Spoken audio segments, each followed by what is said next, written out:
కాంగ్రెస్ రెండో లిస్టులో అయితే విశాఖ సౌత్ సంబంధించి వాసుపల్లి సంతోష్కి అభ్యర్థిత్వాన్ని ఒక యువ నాయకుడిని అయితే కాంగ్రెస్ ప్రకటించింది.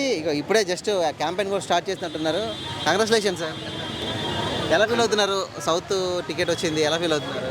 ముందుగా నన్ను నమ్మి సౌత్ బాధ్యతలు అప్పచెప్పిన కాంగ్రెస్ పార్టీ సౌత్ బాధ్యతలు అప్పచెప్పిన మా పిసిసి ప్రెసిడెంట్ ఆంధ్రప్రదేశ్ శ్రీ శర్మిలమ్మ గారికి హృదయపూర్వక వందనములు తెలుపుకుంటున్నాను. అదేవిధంగా ఇది నా నియోజకవర్గం, నేను పుట్టి పెరిగిన నియోజకవర్గం.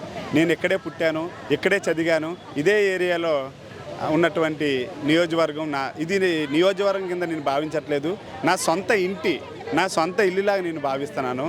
ఈరోజు ఈ విషయం తెలుసుకొని ఒక యువతకి కాంగ్రెస్ పార్టీ నాకు ఈ నియోజకవర్గ బాధ్యతలు అప్పచెప్పడం చాలా ఆనందంగా ఉంది. కాంగ్రెస్ పార్టీ చనిపోయిందనో లేకపోతే విడదీసిన పాపను మూట కట్టుకుందనో 10 ఏళ్ళు మీకు అధికారాన్ని దూరం పెట్టారు. ఇలాంటి నాయకులు వచ్చి ఇప్పుడు ఏం చెప్తారు? ప్రజలకి ఏ విధంగా నమ్మిస్తారు? ఏ విధంగా ఓట్లు రాబట్టుకుంటారంటే ఏం చెప్తారు? ఎవరు చెప్పారు కాంగ్రెస్ పార్టీ చనిపోయిందని? ఎక్కడ చనిపోలే. ఈరోజు ప్రవేశపెట్టిన వైఎస్ఆర్ కాంగ్రెస్ పార్టీ పథకాలు, గతంలో 2014లో ప్రవేశపెట్టిన చంద్రబాబు నాయుడు తెలుగుదేశం పథకాలు కూడా ఇవన్నీ కాంగ్రెస్ పార్టీని చూసి ప్రవేశపెట్టిన పథకాలు.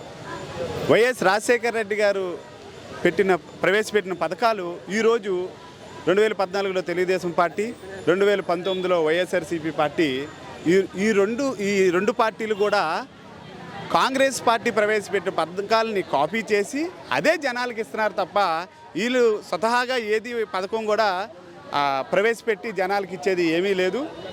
అది మాత్రం తప్పు. ఎందుకంటే ఆరోగ్యశ్రీ కానీ, ఫీజు రింబర్స్మెంట్ కానీ, రైతు కానీ, ముస్లిం సోదరులకి 4% రిజర్వేషన్ కానీ, రైతులు ఆదుకోవడం కానీ, రైతుకు ఉచిత కరెంట్ కానీ, మళ్ళీ వృద్ధులకి పింఛనీ కానీ, ఏదైనా సరే అది కాంగ్రెస్ పార్టీ ప్రవేశపెట్టిందే తప్ప ఈ పార్టీలు ఏమీ ప్రవేశపెట్టినవి కాదు.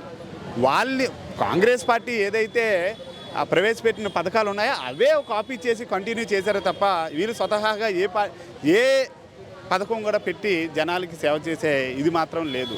సో ఈరోజు కాంగ్రెస్ పార్టీ తెలంగాణలో కూడా ఆ విధంగానే అనుకున్నారు, కాంగ్రెస్ పార్టీ చనిపోయిందని. కానీ అన్న రేవంత్ రెడ్డి అన్న మాత్రం కాంగ్రెస్ పార్టీకి పునర్వైభవం తీసుకొచ్చారు. ఆ ఒక్క తెలంగాణ గెలుపు యావత్ భారతదేశం మొత్తం దిక్సూచిగా నిలిచింది. ఈరోజు మా రాహుల్ గాంధీ గారు కూడా భారత్ జోడో యాత్ర ద్వారా ప్రతి ఒక్కరి సమస్యలు తెలుసుకొని మళ్ళీ రాబోయే తరాలకు కూడా మా రాహుల్ గాంధీ గారు ప్రధానమంత్రిగా అయ్యి వాళ్ళకి కూడా మంచిగా పరిపాలన అందించే దాంట్లో మా రాహుల్ గాంధీ గారు కూడా ఉన్నారు. అదేవిధంగా మా అమ్మ శర్మిలమ్మ కూడా నన్ను నమ్మి ఈరోజు నాకు నియోజకవర్గ బాధ్యతలు ఇచ్చింది. ఈ నియోజకవర్గంలో ప్రతి ఇంటికి వెళ్ళి, ప్రతి గడపకి వెళ్ళి మా కాంగ్రెస్ మేనిఫెస్టోని తెలియజేసి అసలు ఈ పథకాలు ఎవరి ద్వారా వచ్చాయి, పెద్దలు రాజశేఖర రెడ్డి గారు ప్రవేశపెట్టిన ఈ పథకాలే, ఆ పథకం ద్వారానే నేను చదువుకొని ఈరోజు ఈ స్థాయికి వచ్చాను. అదే ఫీజు రింబర్స్మెంట్ పథకం, ఆ పథకం ద్వారాగా నేను ఈ స్థాయికి వచ్చాను. ఆ విశ్వాసం ఉంది కాబట్టి ఈరోజు కాంగ్రెస్ పార్టీలో జాయిన్ అయ్యి ఇప్పటికీ కాంగ్రెస్ ఓటింగ్ తటస్థంగా ఉంది. ఇప్పటికీ బలమైన కాంగ్రెస్ వాదులు కానివ్వండి, కాంగ్రెస్ పార్టీ అంటే అభిమానించే వాళ్ళు చాలామంది ఉన్నారు. వాళ్ళందరినీ కలుపుకుని వెళ్ళి వాళ్ళందరినీ ఇంకొకసారి మీ వైపు ఆకర్షించే ప్రయత్నం చేస్తారా?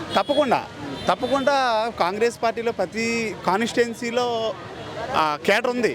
ప్రతి ఒక్కరి దగ్గరికి వెళ్ళి ప్రతి ఒక్కరితో మాట్లాడి వాళ్ళ సమస్యలు తెలుసుకొని ఎందుకు మీరు వెనకున్నారు అని తెలుసుకొని ముందు నేను ఉన్నాను అని చెప్పి మనం నమ్ముకున్న మన శర్మిలమ్మ ఉందని చెప్పి ప్రతి ఇంటికి వెళ్ళి గడప తాకి అవసరమైతే వాళ్ళ ఆశీర్వాదం తీసుకొని ప్రతి గడపకి వెళ్ళి వాళ్ళకి కాంగ్రెస్ పార్టీలో మళ్ళీ ఎవరైతే వెళ్ళిపోయిన ఉన్నారో వాళ్ళని కూడా తీసుకొస్తాను, ఎవరైతే సైలెంట్గా ఉండిపోయారో వాళ్ళని కూడా యాక్టివ్ చేసి సౌత్ నియోజకవర్గంలో కాంగ్రెస్ పార్టీ గెలుపు దశగా తీసుకెళ్లే బాధ్యత నాది అని చెప్పి నేను తెచ్చుకుంటున్నాను.